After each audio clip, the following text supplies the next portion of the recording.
মা, আজ আমি পাশা, আজ আমি পাশা। বিসমিল্লাহির রহমানির রহিম।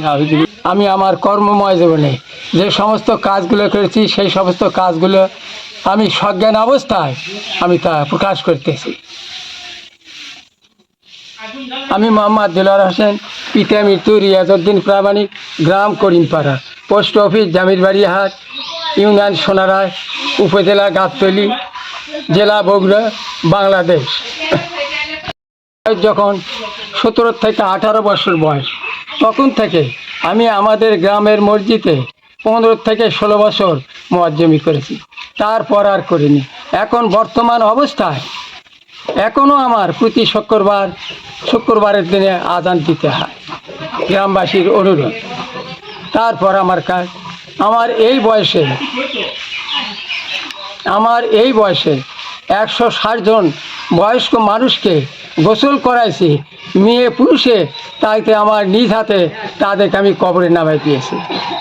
তন্মধ্যে আমার একটি ছোট্ট ছেলে 9 মাস বয়স তার। আমার ছেলেটির মধ্যে একটিবার রক্ত আসার পর ছেলেটি আমার মারা যায়। গ্রামে অনেক লোক ছিল ধোয়াবার জন্য, কিন্তু কি ভুল বোঝাবুঝির কারণে আমার ছেলেটিকে গোসল করে দেন। সেই দিন আমি আমার ছেলেকে আমি নিজে গোসল করাইছি। আমার মা আমাকে বলেছিল, বাবা তুমি আজ পাশান? আমি বলেছিলাম, মা আজ আমি পাশান, আজ আমি পাশান। তারপর বিয়ের সাক্ষী কমপক্ষে আমি 100 থেকে 150 পর্যন্ত সাক্ষী, বিবাহ পড়ে দিয়েছি 50-এর মতো, এবং কবর খুঁড়েছি আমি নিজ হাতে 3টি থেকে 4টি। বিছনাতে প্রসাব করে, আল্লাহর রহমতে আমি একটি ঠোঁট ভরা দিলে ভালো কন্যা আল্লাহ। এমন মেয়ে মানুষ আছে তার বিবাহ হয়ে গেছে, বিছনাতে প্রসাব করে, ওই মেয়ের ভাত হইতেছে। আল্লাহর রহমানির রহিম যদি আসে একটি ঠোঁট ভরে দিলে সে প্রসাব বন্ধ হয়ে যায়। তারপর মানুষের সাপের বাতাস লাগে, আমি ঠোঁট ভরাই দিই, পয়সা করি লেই না, সেটাও ভালো হয়ে যায় আল্লাহর রহমতে। তারপরে একটি কাজ আছে, অনেক মানুষ জাদুটনা করে। আল্লাহর দেওয়া একটি গাছ আছে, গাছটি যদি সঙ্গে রাখা যায়, পৃথিবীতে আল্লাহ ছাড়া এমন কোনো শক্তি নাই ওই লোকের ওপরে জাদুটনা করে। এটাও আমি মাংনা দিয়ে, সমস্ত কাজগুলি আমি মাংনা দিয়ে যাই। আপনারা আমার জন্য একটু দোয়া করেন।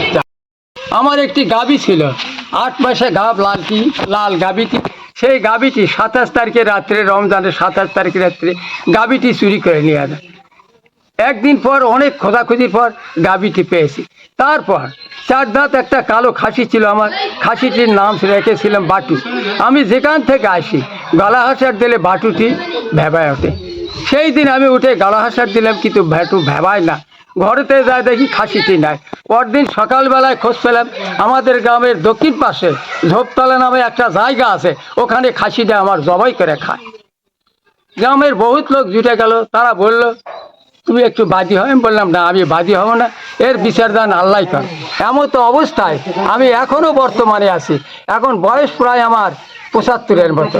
আসসালামু আলাইকুম, আমার জন্য একটু দোয়া করবেন আপনারা।